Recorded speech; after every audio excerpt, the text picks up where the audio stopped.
हाँ जी बच्चे, इसी के साथ हम हमारी नेक्स्ट यूनिट स्टार्ट करेंगे आज, जिसका नाम है केमिस्ट्री ऑफ एक्टिनाइड्स।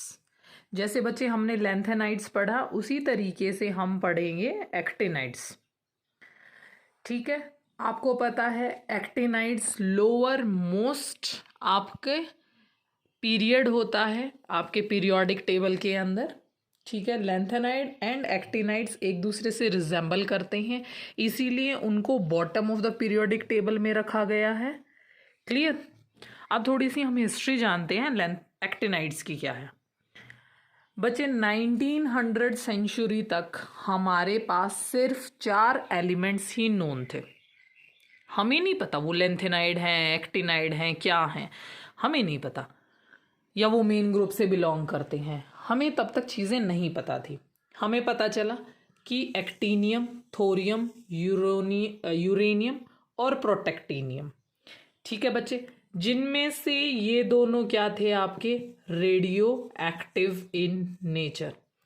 शायद आपको पता है यूरेनियम की माइंस है अपने थोड़े से राजस्थान बेल्ट के अंदर, एंड राजस्थान टचिंग गुजरात वाला जो रीजन है, कच्छ रीजन जो है, and plus I think south India में कहाँ है exactly I don't recall, but mine हमारे यहाँ पे थोरियम और यूरेनियम अवेलेबल है काफ़ी अमाउंट में।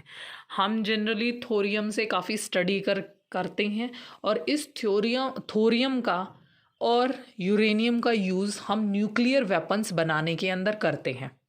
ठीक है, जो फर्दर हमारी जो इंडियन आर्मी है उसको स्ट्रेंथन करने में हेल्प करती है। ठीक है बच्चे, हम वेरियस टैंक्स बनाते हैं, मिसाइल्स बनाते हैं, इनके हिसाब से रडार सिस्टम में इसको यूज़ करते हैं। ठीक है, ओके, ये तो चीज़ें थोड़ी बैकग्राउंड हिस्ट्री।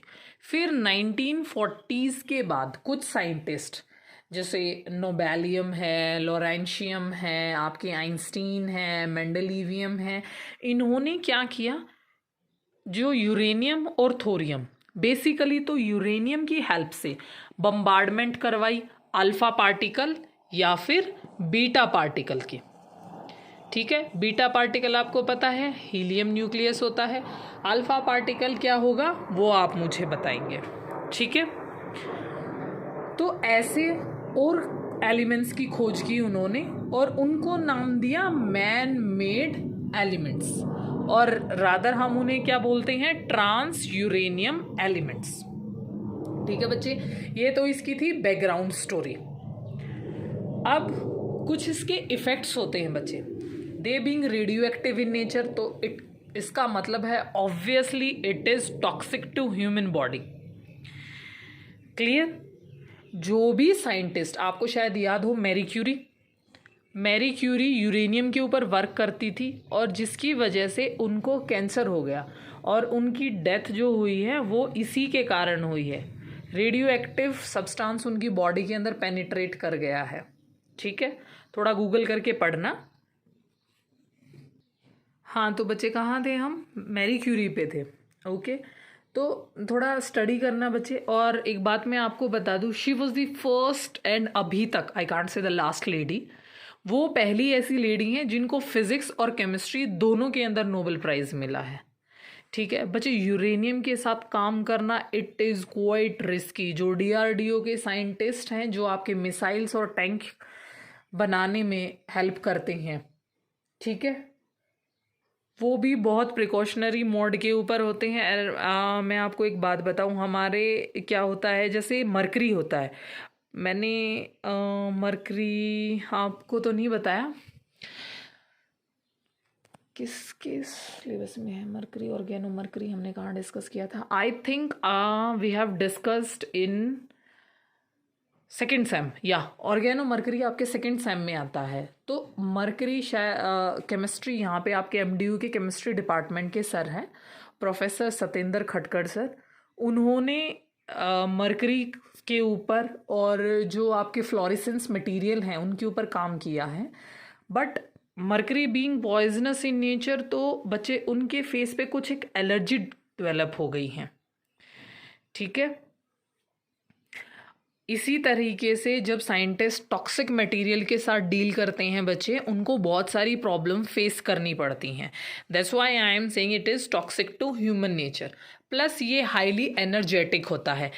एनर्जेटिक मीन्स इसकी जो रिएक्शन है वो कंट्रोल्ड नहीं होती हैं। शायद आपको ध्यान हो, एक फ्यूजन रिएक्शन होती है और एक फिजन रिएक्शन होती है।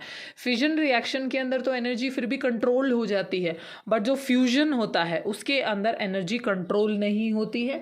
तो आप मुझे कमेंट सेक्शन में बताएंगे कि सन के अंदर क्या होता है, फिजन होता है या फ्यूजन होता है। ठीक है, ओके। अनकंट्रोल्ड रेडिएशन आएंगे। इट इज़ क्वाइट ऑब्वियस कि रेडियो एक्टिव है तो अनकंट्रोल्ड रेडिएशन होंगी। प्लस इनका सेपरेशन बहुत डिफ़िकल्ट होता है, सारी मैन मेड हैं, सारी टॉक्सिक हैं, तो सेपरेशन करना बहुत टफ है। प्लस ये हमारे पास बहुत ज़्यादा स्मॉल अमाउंट में अवेलेबल हैं। ठीक है, ये सब थी इसकी बैकग्राउंड स्टोरी। फिर इन्होंने क्या किया, इनकी जो प्रॉपर्टीज़ हैं वो सिमिलर आ रही थी, ऑल्दो ये मैन मेड थे, बट लेंथेनाइट जो इनके ऊपर वाले कुछ एक लेंथेनाइड एलिमेंट्स हैं उनसे रिजेंबल कर रही थी। मीन्स इस पीरियड के और उस पीरियड के अंदर कुछ एलिमेंट्स एक दूसरे के साथ रिजेंबल कर रहे थे, इसीलिए उन्होंने एक प्रॉपर मैनर में उनको अरेंज किया। यहाँ पे भी बच्चे एक्टिनाइड्स 14 एलिमेंट्स होते हैं, from actinium to lawrencium, atomic number 92103। अब हम इसी के साथ पढ़ेंगे कि वो 14 एलिमेंट्स कौन कौन से हैं और कैसे हम उनको याद रखेंगे। क्लियर बच्चे?